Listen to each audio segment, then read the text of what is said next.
प्रियंका सिंह जी, वाराणसी से।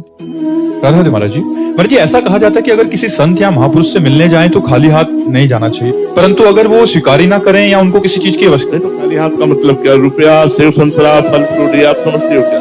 नहीं, हमारे प्रभु कहते भाव का भूखा हूं मैं और भाव ही एक सार है, भाव से मुझको भजे तो भव से बेड़ा पार है, भाव बिन सुनी पुकारे मैं कभी सुनता नहीं, भाव पूरित तेरी ही करती मुझे लाचार है।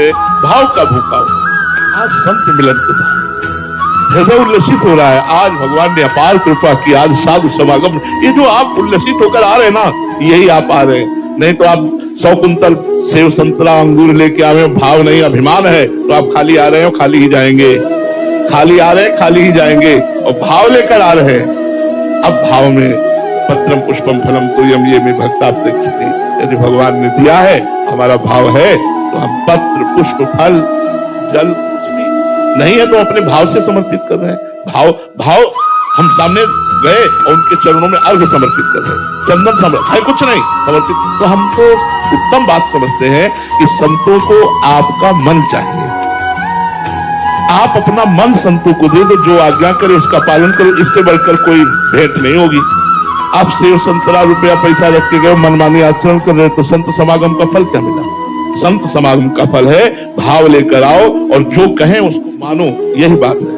वस्तुओं का तो कोई खास बात तो नहीं है, भगवान ने उसके लिए भी आज्ञा की है। पत्रम पुष्पम फलम, तो एक तुलसी दल है, एक किलो जल है, एक कोई फल है, एक कोई पुष्प है, यदि हम चरणों में अर्पित करते हैं तो भगवान कहते हैं भावपूर्वक अर्पित, भक्ति पूर्वक अर्पित करने पर मैं उसे खा लेता हूँ, मैं उसे स्वीकार कर लेता हूँ। तो कभी ऐसा अवसर जो संत स्वीकार करें, अपने पास जो कुछ है वो प्रदान कर दिया। थोड़ा मान लो किसी संत को कभी भिक्षा के लिए बुला लिया, उनको भोजन करवा दिया, वृंदावन वास कर रहे हैं, हमारे पास है 2 रोटी, हम किसी संत को दे, किसी फटे पुराने कपड़े पहने हुए संत को वस्त्र दे, हम भाव रखें। भाव ही मूल बात है, ये वस्तुएं मूल बात नहीं है। इसलिए संतों के पास जाओ तो देखो, एक उसमें दोहा में कहा गया है, संत मिलन को चालिए तज माया अभिमान, जीव जीव पग आगे बढ़े कोटिन यज्ञ समान।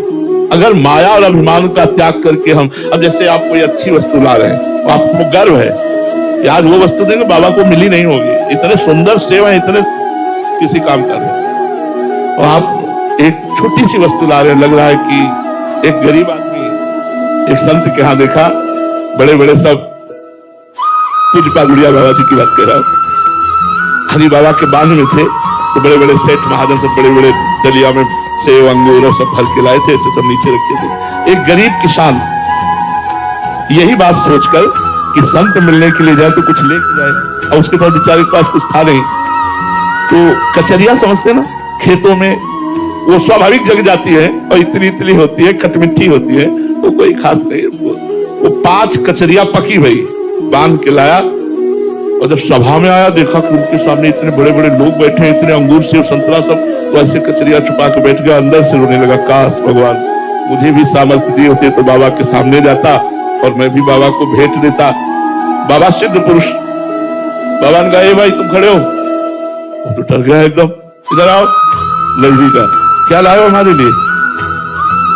और जैसे सुदामा जी अपने तंदुल छुपा रहे थे कि इस सभा में ढेर सारे अंगूर सेव संतरा रखे, मेवा मिष्ठान, वहां कचरिया, बोले इधर, सब सभा के बीच में बाबा ने वो कचरिया उसकी पाई और सेव संतरा अंगूरों का इनको बंटवा दो। भगवान और भगवान के भक्त वस्तु के भूखे नहीं होते, भाव के भूखे होते। सुदामा जी के तंदुल भगवान ऐसे पा रहे मानो जन्म जन्म के भूखे हो। रोज 56 भोग लगता है, कभी द्वारिकाधीश ने वाह नहीं कहा, आज वाह करें सुदामा के तंदुल, वाह।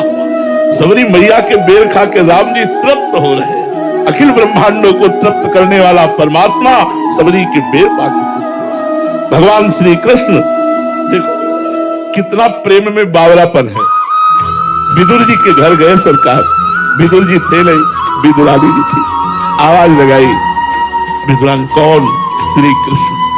वो मेरे इष्ट पधारे, बैठाला, उनकी भाव दशा बदली, मेरे प्रभु आए, मैं रात दिन उनका चिंतन करती हूँ, जिनकी बात जो होती रहती हूँ, आज वो मेरे प्रभु और आंसुओं की धार चल रही। प्रभु ने कहा ऐसे बैठी रहोगी या कुछ खवाओगी, मुझे भूख लगी है। ये वो प्रभु बोल रहे हैं जो अभी दुर्योधन से बोल करके आ रहे हैं। दुर्योधन ने कहा चलो महल कुछ भोगराग हो जाए। तो भगवान ने कहा दुर्योधन, ये भोगराग दो स्थिति में होता है, एक तो अभाव में और एक भाव में। मेरे में अभाव नहीं, तेरे में भाव नहीं। मुझे भूख नहीं लगी, मैं कोई भिक्षुक नहीं कि मैं भूखा तेरे पास जाऊं और तेरे में भाव नहीं। या तो कोई प्रीति परवश होकर पाता है या तो दरिद्रता परवश होकर के पाता है। ये दोनों भाव मेरे में नहीं। भगवान चलिए यहां आके बोल रहे हैं मुझे कुछ पवाओ, भूख लगी है। क्यों? ऐसा भक्त अपने हाथ से पवाए। अब वो तो बावरी से क्या वो केला रखे, ला उठा के और पवाओ। केला तो ले आई, लेकिन दशा भी देह की नहीं है, देह शुद्ध विस्मृत दशा है। तो केला ऐसे छिलती है, गूदा फेंक देती है और छिलका भगवान छिलका क्यों? भाव। इतने में विदुर जी को पता लगा कि प्रभु आपके घर गए, दुर्योधन के महल नहीं गए। भागते हुए विदुर जी आए तो वहां दशा देखी कि उसकी जो गूदा है केले का वो तो बाहर पड़ा हुआ है। तो प्रभु को एक छिलका पर बोले अरे बावरी ये क्या कर रही तू? हाथ से छिला और भगवान ने कहा काका अब वो स्वाद नहीं आ रहा अब वो स्वाद नहीं आ रहा। तो बात वस्तु की नहीं है, बात भाव की है। आप भाव में भरे हुए तन मन प्राण संत को समर्पित किए हुए जा रहे हैं। यही सबसे बड़ी बात, यही सबसे बड़ी